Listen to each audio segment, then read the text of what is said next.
함께 보실 하나님 말씀은 창세기 42장 1절부터 8절까지 한 절씩 교독하시겠습니다. 42장 1절에서 8절입니다.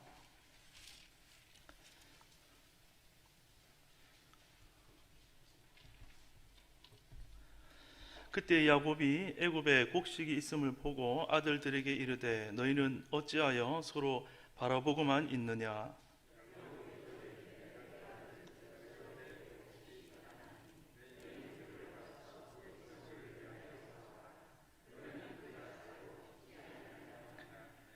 요셉의 형 10사람이 애굽에서 곡식을 사려고 내려갔으나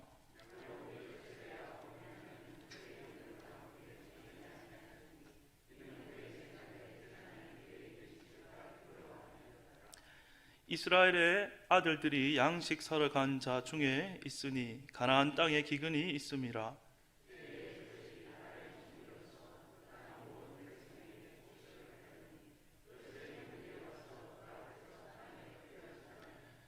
요셉이 보고 형들인 줄 아나 모르는 체하고 엄한 소리로 그들에게 말하여 이르되 너희가 어디서 왔느냐. 그들이 이르되 곡물을 사려고 가나안에서 왔나이다. 요셉은 그의 형들을 알아보았으나 그들은 요셉을 알아보지 못하더라. 아멘. 고난 없는 인생은 존재할 수가 없습니다. 우리가 옆에 주변의 사람들 참 걱정 없이 살겠다 하는 사람들도 보면은 다 나름의 고난이 있을 것입니다. 또 고난을 좋아하는 사람도 아무도 없을 것입니다. 고난이 오면 누구나가 다 힘들어하고 싫어합니다. 또 하나님을 믿는 우리라고 하더라도 고난이 막상 우리에게 닥쳐오면 하나님을 원망하게 되기도 합니다. 때로는 방황하며 때로는 우리의 마음이 강팍해질 때도 있습니다. 그러나 하나님께서는 인생에게 이렇게 고난을 허락하시고 또 그 고난을 하나님의 도구로 사용하시는 데는 다 이유가 있습니다. 그 고난을 통하지 않고서는 죄인인 사람이 쉽게 변화되지 않기 때문일 것입니다. 결국 그러한 고난을 통해서 우리에게는 변화의 기회가 사실 주어지는 것이고 또 그 고난을 통하여서 또 그 변화를 통해서 우리는 하나님 앞에 겸손해지고 하나님을 더 알고 또 내 자신을 더 알게 되고 또 믿음의 사람, 결국에는 하나님의 사람이 되어가는 것이죠. 우리는 창세기를 지금까지 쭉 살펴보면서 지난 시간을 통해서 이 애굽에 또 전 세계에 일어날 그 일들을 요셉이 꿈의 해석을 하는 것을 보았습니다. 애굽을 비롯한 모든 나라에 큰 풍년과 또 그 뒤에 이어서 흉년이 있을 것을 우리는 압니다. 7년의 대풍년 끝에 7년의 대흉년이 시작되는데 이 흉년은 전 세계적인 그런 고통이 되었을 뿐만 아니라 특별히 성경이 주목하는 것을 볼 때는 이 야곱의 한 가정에도 큰 고난으로 다가왔습니다. 하나님이 큰 그 시간과 공간과 역사를 다 주관하시는 하나님의 큰 틀에서 본다면 하나님은 이러한 대기근이라는 고난을 통해서 야곱의 일가를 어디로 이주시키려고 합니까? 애굽으로 이주시켜서 하나님의 민족을 형성하시려는 뜻이 담겨져 있죠. 이 고난에는 또한 아브라함에게 하신 그 약속을 성취하셔서 결국에는 그 민족을 통하여 인류를 구원하시는 예수님을 보내주셔서 우리 모두를 구원하시려는 그 계획이 또한 이 고난에도 숨겨진 뜻 가운데 큰 하나의 의미가 있다는 것입니다. 그러나 이 창세기를 읽어보면 성경은 이 일련의 과정을 또 아주 디테일하고 상세하게 이렇게 여러 지면을 할애해서 기록함으로써 우리 개인의 인생에도 그 대재앙의 고난이 어떻게 작용되며 또 어떻게 유익을 주는지도 본문은 우리에게 또 말씀해 주고 있다는 것이죠. 오늘 이 42장을 통해서 고난이 주는 유익이 어떤 것이 있는지 몇 가지 살펴보고 함께 기도하는 시간을 갖도록 하겠습니다. 첫 번째로 고난은 눌러 앉아 있는 자리에서 우리를 움직이게 만들어줍니다. 야곱의 가족이 겪은 첫 번째 고난은 기근과 굶주림이었습니다. 이 고난은 야곱의 가족을 움직이게 만들고 있습니다. 오늘 1절과 2절을 다시 한번 우리 소리내서 같이 한번 읽어보도록 하겠습니다. 1절과 2절입니다. 시작. 그때에 야곱이 애굽에 곡식이 있음을 보고 아들들에게 이르되 너희는 어찌하여 서로 바라보고만 있느냐. 야곱이 또 이르되 내가 들은즉 저 애굽에 곡식이 있다 하니 너희는 그리로 가서 거기서 우리를 위하여 사오라. 그러면 우리가 살고 죽지 아니하리라 하매. 야곱은 주변의 사람들이 다 애굽에 다녀오는 것을 이제 보았겠죠. 그렇죠. 이곳에는 이제 더 이상 양식이 나지 않고 그것이 한 해 두 해 계속하니까 먹을 것이 없습니다. 그러나 그의 아들들은 어떻습니까? 귀찮아서 그랬는지 아직 남아있어서 그랬는지 어찌 되었든지 움직이지 않고 있었던 것 같습니다. 전 세계적인 이 대흉년이 일어난 데는 여러 가지 이유가 있겠지만 적어도 야곱의 가정에게 있어서는 죽을 위기가 닥쳐와야, 죽을 만큼 힘들어야 움직인다라는 것을 이렇게 좀 보여주고 있는 것이죠. 그만큼 이 가족을 움직이기 위해서는 큰 흉년이, 그러한 고난이, 강력한 고난이 필요했던 것이겠죠. 그렇습니다. 사람은 변화를 대부분 싫어합니다. 특히 하나님 앞에서의 변화를 싫어합니다. 하나님의 뜻을 향해 우리가 적극적으로 이렇게 움직이고 일어나기보다는 자기가 편한 자리를 찾아가서 거기서 눌러 앉고 그대로 있고 싶은 것이 죄인된 우리의 다 본성일 것입니다. 그러나 하나님은 그런 우리를 움직이게 할 만큼의 거센 고난을 우리에게 다 허락을 하셔서 그 고난을 통해서 움직이게 하시는 것이죠.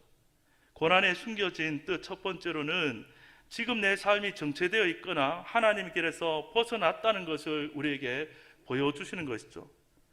우리는 고난의 때에 이 야곱의 말처럼 그 자리에서 일어나서 나아간다면 죽지 않고 살게 되는 것입니다.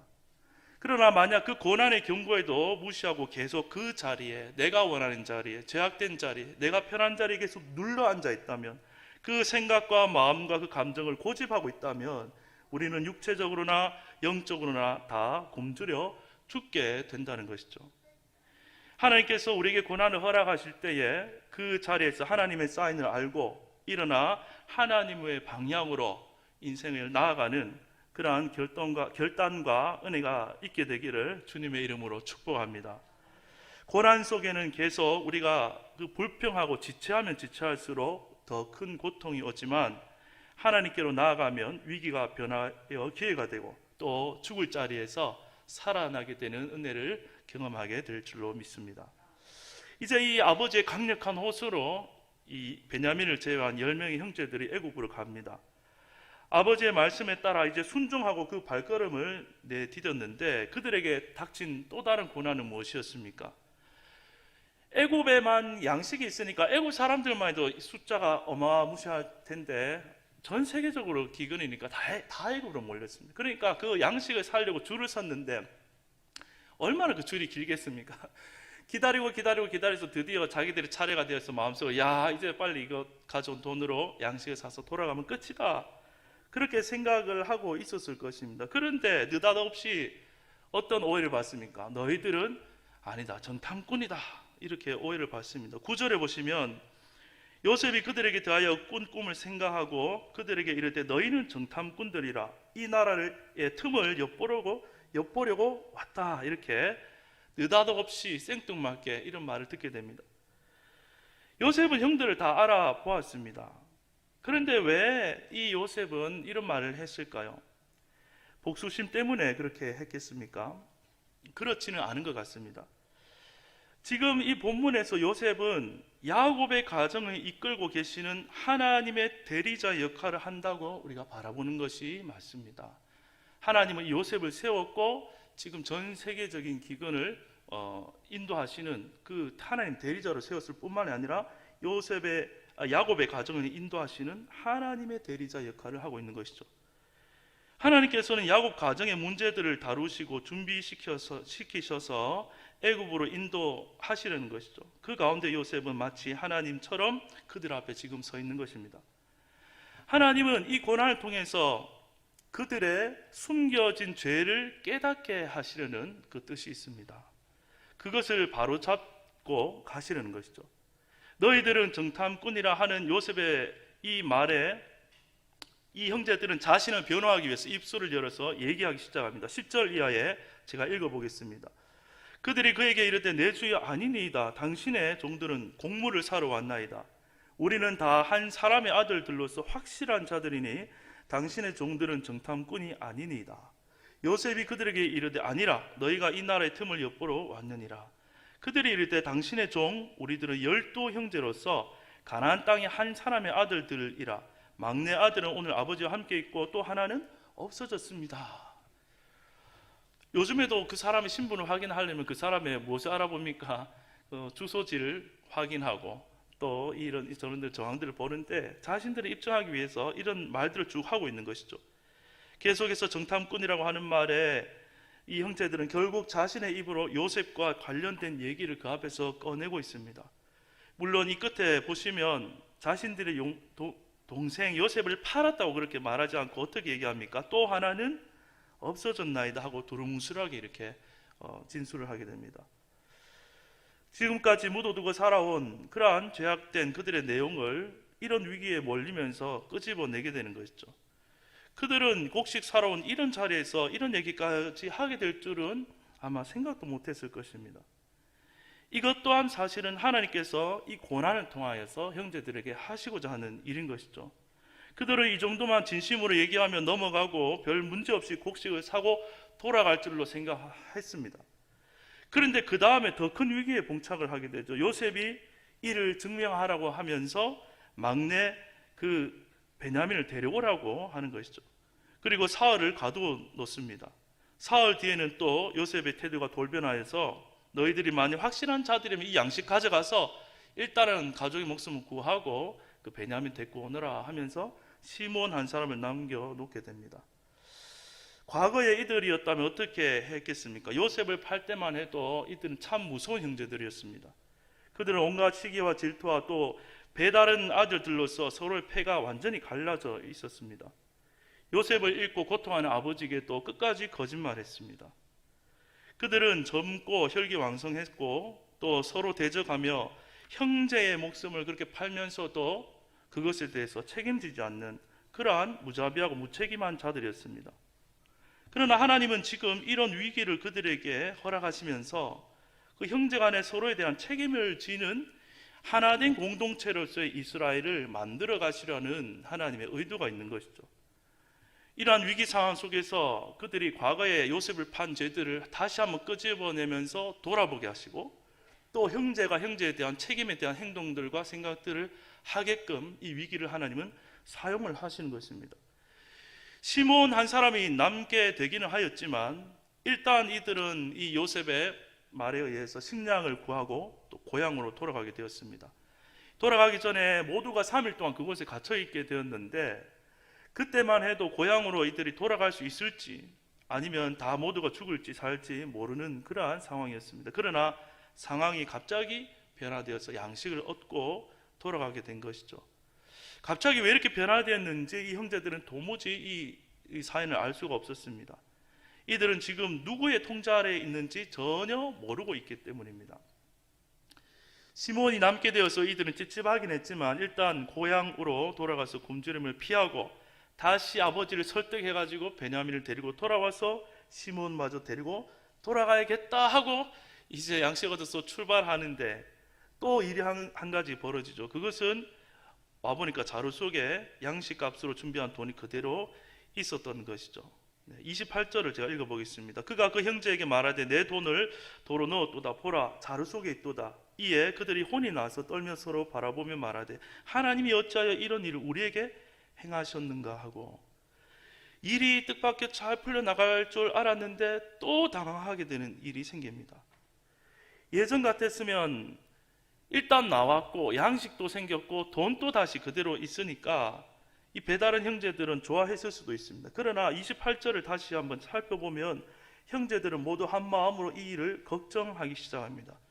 혹시나 이 일로 인해서 시몬에게 무슨 일이 생기지 않을지 다 같이 염려하는 것이고 또 그들의 입술의 고백이 무엇입니까? 하나님이 어찌 이런 일을 행하셨는가 하면서 이렇게 고백하는데 이것은 하나님을 그들이 인식하고 있고 또 그들의 걸음을 하나님이 인도하고 있다는 믿음, 또 인도해달라는 일종의 어느 정도의 믿음을 우리는 볼 수가 있습니다. 집에 돌아온 이들은 아버지께 모든 것을 얘기하게 되었고 아버지 야곱은 화를 냅니다. 36절입니다. 그들의 아버지 야곱이 그들에게 이르되 너희가 나에게 내 자식들을 잃게 하도다. 요셉도 없어졌고 시몬도 없어졌거늘 베냐민을 또 빼앗아 가고자 하니 이는 다 나를 해롭게 함이로다. 그러나 루벤이 이렇게 말하죠. 37절에 루벤이 그의 아버지에게 말하여 이르되 내가 그를 아버지에게로 데리고 오지 아니하거든 내 두 아들을 죽이소서. 그를 내 손에 맡기소서. 내가 그를 아버지께로 데리고 돌아오리다. 루벤은 자신의 두 아들을 걸고서라도 내가 그 형제들을 책임지고 데려오겠습니다, 이런 모습을 보여주고 있습니다. 그러나 아직 야곱은 베냐민을 손에서 놓지 못합니다. 38절만 보도록 하겠습니다. 야곱이 이르되 내 아들은 너희와 함께 내려가지 못하리니 그의 형은 죽고 그만 남았습니다. 만일 너희가 가는 길에서 재난이 그에게 미치면 너희가 내 흰 머리를 슬퍼하며 서울로 내려가게 함이 되리라. 야곱은 베냐민에 대한 아주 강한 애착을 가지고 있습니다. 마치 베냐민이 죽으면 나도 죽는 것과 같다, 똑같다라는 식으로 말하고 있죠. 즉 야곱의 생명이 자기의 사랑하는 베냐민에게 연결되어 있다는 것을 성경을 보여주고 있습니다. 이처럼 고난이 때가 찾아오면 무엇이 드러나게 되겠습니까? 고난은 내가 하나님 외에 무엇에 그렇게 집착하고 있는 사람인지를 보여주는 것입니다. 평화로울 때는 그것이 잘 보이지 않죠. 그러나 위기가 오면 제일 먼저 내가 가장 소중하게 생각하는 것을 잃게 될까 봐 걱정하고 두려워하는 그러한 것이 나타나게 되는 것이죠. 우리에게 있는 모든 것들이 사실은 다 하나님으로부터 주어진 것입니다. 나의 재산도 나의 가족도 내 몸도 생명도 다 하나님이 주신 것들이죠. 동산의 선악과를 보면서 이 모든 것을 주신 하나님을 우리는 늘 기억하며 하나님께 감사와 찬양과 영광을 돌려야 하는데, 우리는 늘 그 선악과를 탐내며 따먹고 내가 내 삶의 주인이 되어서 무언가를 붙잡고 소유하고 그것에 애착하며 살게 됩니다. 그것이 죄인된 우리 모두의 고통인 것이죠. TV에서 보면 요즘 그 미니멀 라이프가 대세인 것 같습니다.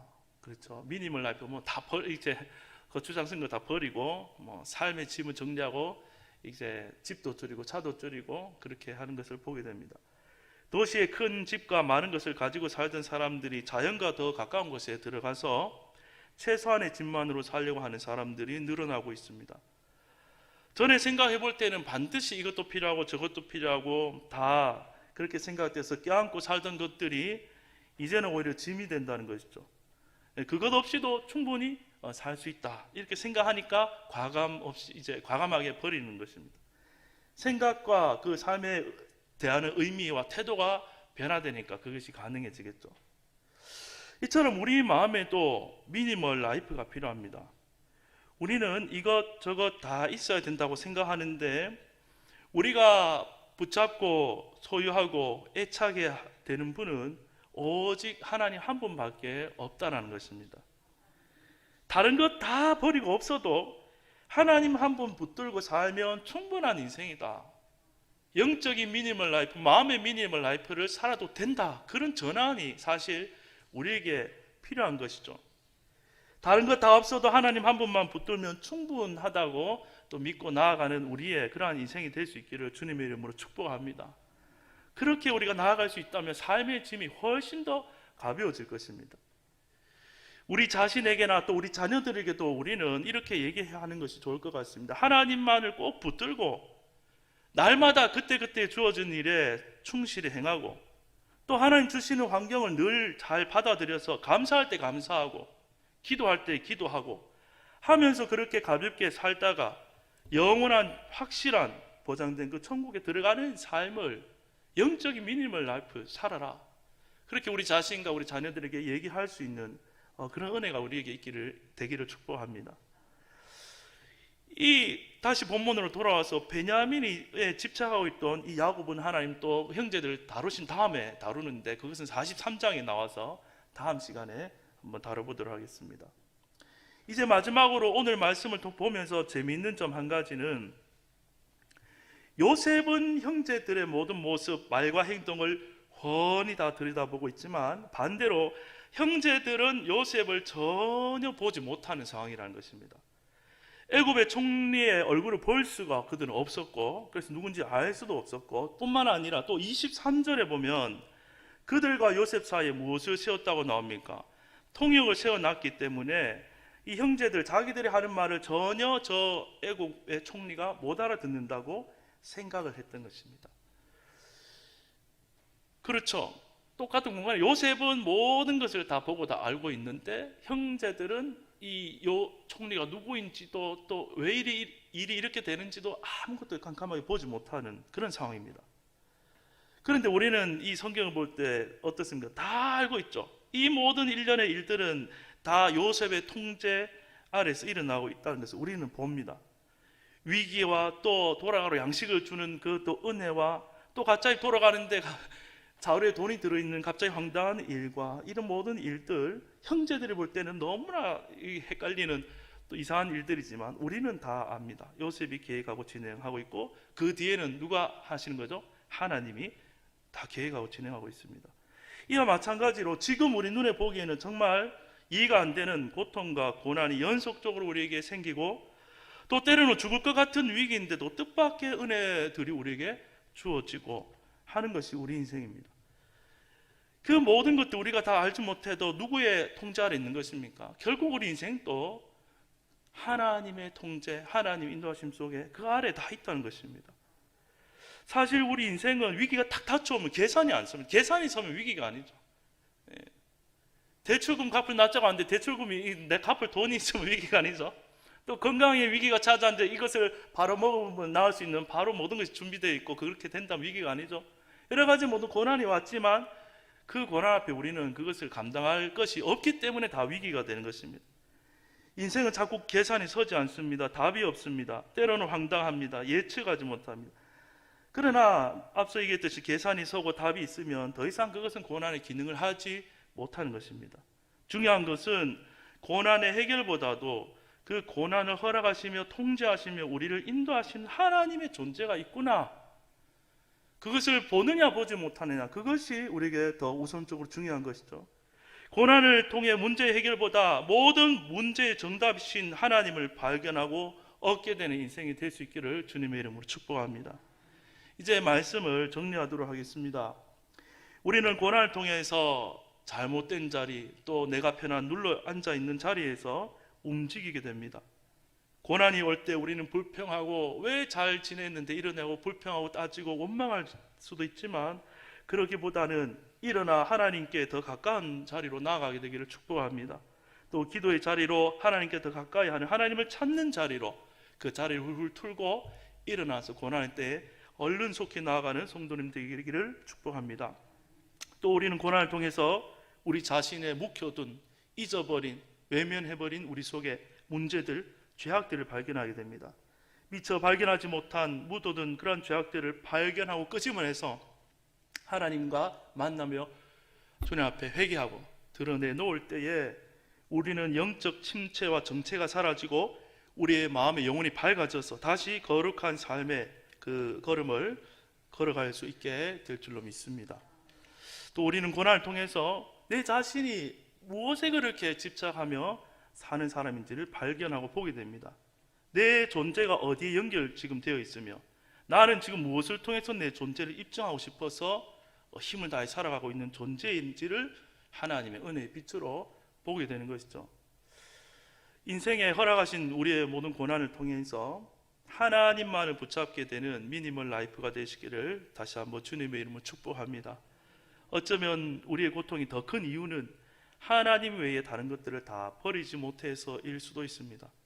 우리는 자꾸 하나님보다는 세상 앞에서, 사람들의 이모 앞에서 맞춰서 살려고 하다 보니까 다 그것도 붙잡고 하나님 앞에도 붙잡고 하려고 하니까 짐이 너무 많은 것입니다.